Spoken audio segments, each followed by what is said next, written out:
Hey guys, so today you and I are going to talk about Java and Go and 10 years of experience. So let's get into it. So the question in question was a little bit of a story, but the basics was, Fredrik, I've been working in Java for 10 years now, but I feel like my skills haven't progressed. Should I switch to Go? And the short answer is maybe. But I think that you should rethink your logic here. Let me explain. So basically, this person reached out and was explaining that at his current job, or where he is today, he's been working for roughly 10 years. But he's been working in what he calls a low-end system where he doesn't feel like he's doing all that much advanced Java development. It's very basic Java development. And he feels like his skills aren't really up to par with what he should have. And so he wonders if he should switch over to Go to see if he can improve those skills. And so I wrote back and I said that I think that you should ask yourself, what do you think that you're going to gain from learning Go instead? Now, if you're just bored, let's say that you want to try something new and you feel like Go is a very interesting language, then go for it. Like literally, like no pun intended, go for it. It's a great language.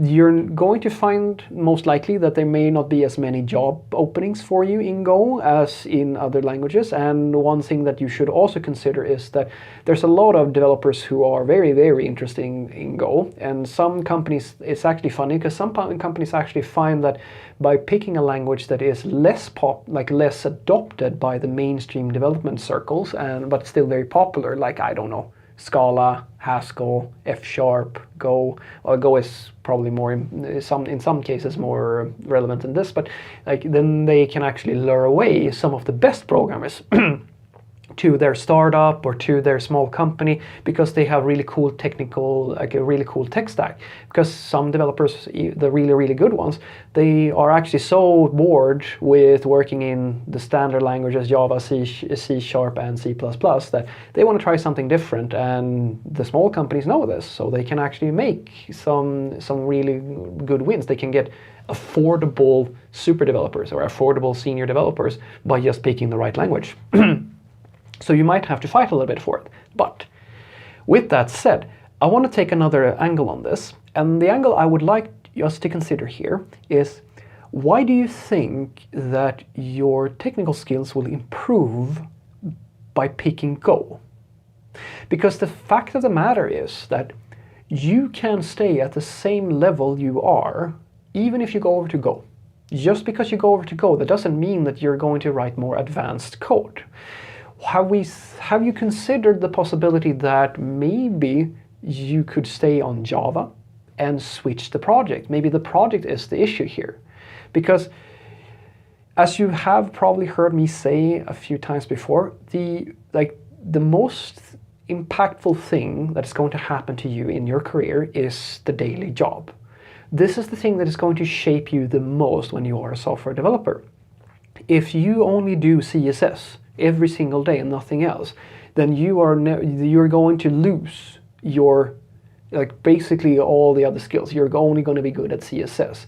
If you do very simple programming and you never work on larger projects and more complicated things, then you're never going to learn how to work in the more advanced projects. But just because you go from one language to another, that doesn't mean necessarily that your challenges are going to be all that bigger, because the thing that determines that is the project, the problem that you are solving. If you're working for a small company which has like a minor IT company, a minor IT department, maybe just a few people who manage a few sleepy old servers, and you write some basic code to do something, small changes to a very old established system that just needs, I don't know, a few policy updates or something like that. Well, that's not going to challenge you all that much. But if you then switch and you go into a larger company that does serious IT development and have IT products where they continuously just add new features and update features and so forth, the challenge level is going to be greater. If you want to go even crazier and you want to go into research level stuff, where maybe you go and work for Google's ad department, where the people who work on the their ads algorithms to match people towards certain ads and so forth. I mean, that's where you might find even more cutting edge and more bigger challenges. It's the same sort of thing, right? It depends on what problem is being solved in that company, and that's what determines basically how challenging you're going to find your job and how stimulating it's going to be. So if you're questioning whether or not you're getting enough out of your current position, I'm just asking you to consider that maybe you don't have to resaddle and go over to Go if that's not what you want. If you want to go over to Go, then you should. If that's the thing that you're interested in, go for it. But in this scenario, this person was kind of formulating the question in a way where it seemed to be that the belief was that if I go to Go, I will be a better developer, and that's just not true.